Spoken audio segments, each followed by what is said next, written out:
भक्त और भगवान का संबंध कितना अटूट होता है, आप इस सुंदर वृत्तांत से जान जाएंगे। एक बार की बात है, एक संत जगन्नाथपुरी से मथुरा की ओर आ रहे थे। उनके पास बड़े सुंदर ठाकुर जी थे। वे संत उन ठाकुर जी को हमेशा साथ लिए हुए थे और बड़े प्रेम से उनकी पूजा अर्चना कर लड़ लड़ाया करते थे। ट्रेन से यात्रा करते समय बाबा ने ठाकुर को अपने बगल की सीट पर रख दिया और संतों के साथ हरी चर्चा में मग्न हो गए। जब ट्रेन रुकी और जब संत उतरे तब वे सत्संग में इतना मग्न हो चुके थे कि झोला गाड़ी में रह गया। उसमें रखे ठाकुर जी भी गाड़ी में रह गए।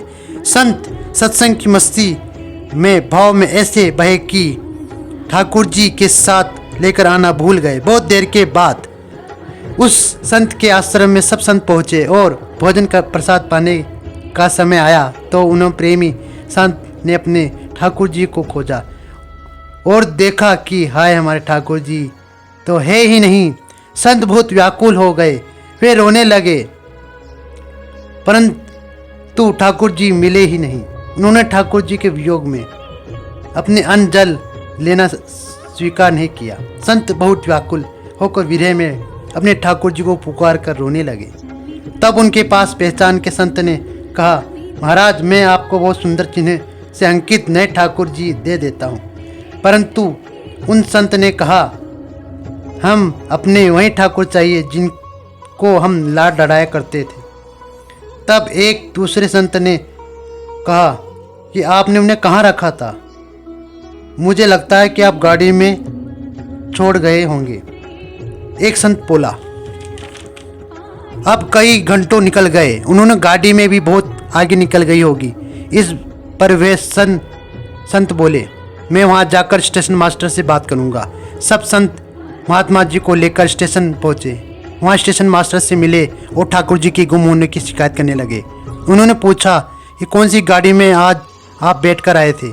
संत ने गाड़ी का नाम स्टेशन मास्टर को बतलाया तो वे कहने लगे, महाराज कई घंटों हो गए, यही वाली गाड़ी तो खड़ी हो गई है और किसी प्रकार की से आगे नहीं बढ़ रही है। ना कोई खराबी ना कोई दिक्कत, सारे इंजन चेक कर चुके हैं परंतु कोई खराबी दिखाई नहीं दे रही है। महात्मा जी बोले, अभी ये गाड़ी आगे बढ़ेगी, मेरे बिना मेरे प्यारे कहीं अन्यत्र चले जाएंगे।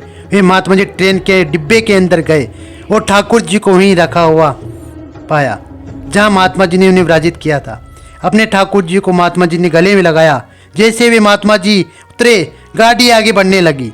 ट्रेन चालक, स्टेशन मास्टर्स, सभी इंजीनियर्स आश्चर्य में पड़ गए। बाद में उन्हें सारी लीला का पता चला तो वे गदगद हो गए। उसके बाद वह सभी उपस्थित लोगों ने जीवन और संत से भगवान की सेवा में लगा दिया। जहाँ पग धरे ही तहाँ धरू, हाथ सदा लगे संग, फिर कबू न छोड़ू साथ। अर्थात अगर आप मोल तोल करोगे तो इसका हिसाब से रहमत देकर तराजू भी टूट जाएगा। प्रभु भक्ति हमारे आत्मा है, उत्सव है। प्रभु एक तन में भगवान भक्ति करते समय भक्त शीर नीर के तरह हो जाते हैं। दूध और पानी दोनों भिन्न हो जाते हैं। जब ये एक साथ मिल जाते हैं तब एक इसे हो जाता है। जय श्री राम।